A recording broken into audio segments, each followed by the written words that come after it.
नमस्कार, स्वागत करते हैं आज के सेशन में। आज हम लोग देखने वाले हैं मूल क्लास 10th के। ये बहुत इंपॉर्टेंट टॉपिक है, मूल ज्ञात करना। देखिए सवाल कह रहा है कि द्विघात समीकरण का मूल ज्ञात करें। ठीक है सर, द्विघात समीकरण का मूल ज्ञात करें। यदि उनका अस्तित्व हो तो द्विघातीय सूत्र का प्रयोग करना है। तो सबसे पहले आपको क्या ज्ञात करना होगा कि मूलों की प्राकृतिक। देखिए मूलों की प्राकृतिक, अगर सर d का मान अगर हम लोग निकालेंगे, अगर d का मान 0 आता है, ठीक ना सर, तो जो मूल है मूल उसका होगा वास्तविक होगा। क्या होगा सर? वास्तविक होगा। ठीक है, मूल वास्तविक होगा। अब कैसा होगा? समान होगा। कैसा होगा सर? समान होगा। ठीक ना।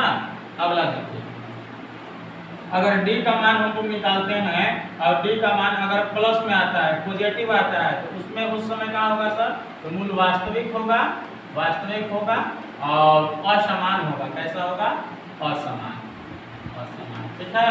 अगर d का मान सर अगर निगेटिव आ जाता है, अगर माइनस में अगर संख्या आ जाता है, तो जो मूल है मूल का हल नहीं होगा। ठीक ना सर, मूल हल नहीं होगा। ठीक, इसको आपको याद रखना है। फिर से चलिए आइए समझाते हैं कि अगर d का मान 0 अगर आता है तो मूल कैसा होगा? वास्तविक होगा, समान होगा, इसका हल होगा। ठीक है ना, हल निकलेगा। ठीक है। हाँ, फिर देखिए अगला केस में कहा है कि अगर d का मान अगर 0 से बड़ा आता है, यानी कि 1 2 3 4 पॉजिटिव आता है, तब वो मूल होगा, मूल वास्तविक होगा और असमान होगा, इसका भी हल होगा। ठीक है सर, इसका हल होगा। अगर d का मान निकालते हैं, अगर निगेटिव आ जाता है यानी कि माइनस में आ जाता है, तो मूल का हल नहीं होगा। अब d निकालने का देखिए फॉर्मूला आपको बताते हैं।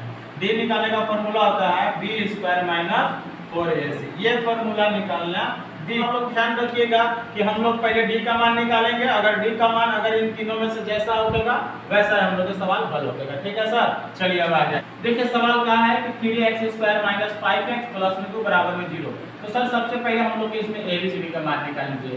A का मान निकाल लीजिए, B का मान निकाल लीजिए और C का मान निकाल लीजिए। ठीक है सर, A का मान इसमें कितना है? 3 है। B का मान देखिए माइनस में 5 है और C का मान देखिए 2 है। तो हम लोग सबसे पहले D का मान निकालेंगे। क्या है कि देखिए इसका अस्तित्व पूछ रहा है। ठीक है सर, प्रश्न में तो अस्तित्व पूछ रहा है, तो हम लोग पहले D का मान निकालेंगे।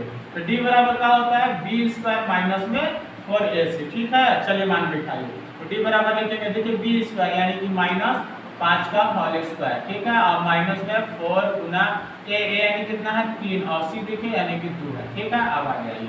तो 5 × 5 = 25, 5 × 5 5 का स्क्वायर 25 हो गया। अभी माइनस हट जाएगा। ठीक है, अब गुना करिए, 4 के 12, 12 गुना के 24, यानी कि d का मान देखिए तो 25 में से 24 घटाएगा तो एक आया। क्या आया? पॉजिटिव आया।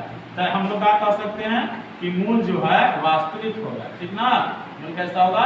वास्तविक होगा और इसका क्या होगा सर?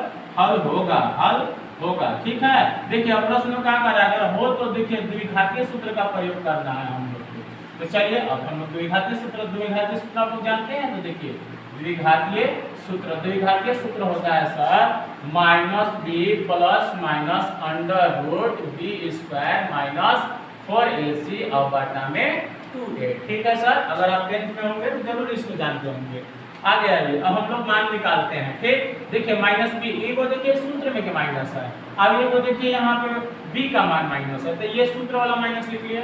अब देखिए ये वाला माइनस लिखेंगे। ठीक है, भुलाइएगा मत, थोड़ा सा याद रहेगा, कंफ्यूज रहते हैं। ये वाला जो माइनस हम लोग लिखे हैं ये सूत्र में क्या है? अब ये वाला माइनस यहाँ वाला लिखे। ठीक, प्लस माइनस लिख लिए, फिर अंडर रूट चढ़ाएंगे b²। तो b यानी कि देखिए कुछ देर पहले हम लोग हल किए थे ये वाला b² - 4ac। तो हम लोग उसको हल किए थे, देखिए b² - 4ac कितना आया था? 1 आया था। तो हम लोग हल नहीं करेंगे, डायरेक्ट 1 लिख सकते हैं। ठीक, अब आटा में देखिए 2 अब गुना a का मान कितना है? 3 है, तो 3 लिख लिया। चलिए अब माइनस माइनस प्लस हो गया, 5 लिख सकते हैं। प्लस माइनस अंडर रूट 1 का मान 1 होता है। ठीक है, अब 3 गुना के 6। अब आ गया, एक तरह इसको प्लस में ले लीजिए, एक तरह माइनस में ले लीजिए, वही हो गया मूल। तो अब आप लोग लिख सकते हैं मूल बराबर। ठीक, मूल बराबर क्या लिखिएगा? तो 5 + 1 बटा 6 एक तरह लिख लीजिए और एक और मूल 2 होता है। ठीक है, तो एक और लिख लीजिए पावर, तो 5 - 1 और बटा में 6। चलिए हल कर लीजिए। तो 5 और 1 कितना हुआ? 6 बटा में 6, इसको काटिएगा तो कितना आएगा? 1। तो 1 हम लोग का मूल कितना आया? तो 1 आया 1, इसको भी हल कर लीजिए। तो मूल बराबर देखिएगा 5 में से 1 खाइएगा 4 और बटा में नीचे 6, इसको काटिएगा तो 2/3। 1 मूल हम लोग के पास आया कितना? तो 2/3 और एगो आया 1। ठीक है, आशा करते होंगे कि आप समझे होंगे। आप लोग इसको बना के प्रयास करिएगा, आपको जरूर आएगा। ठीक है, मिलेंगे अगले वीडियो में, तब तक के लिए जय हिंद।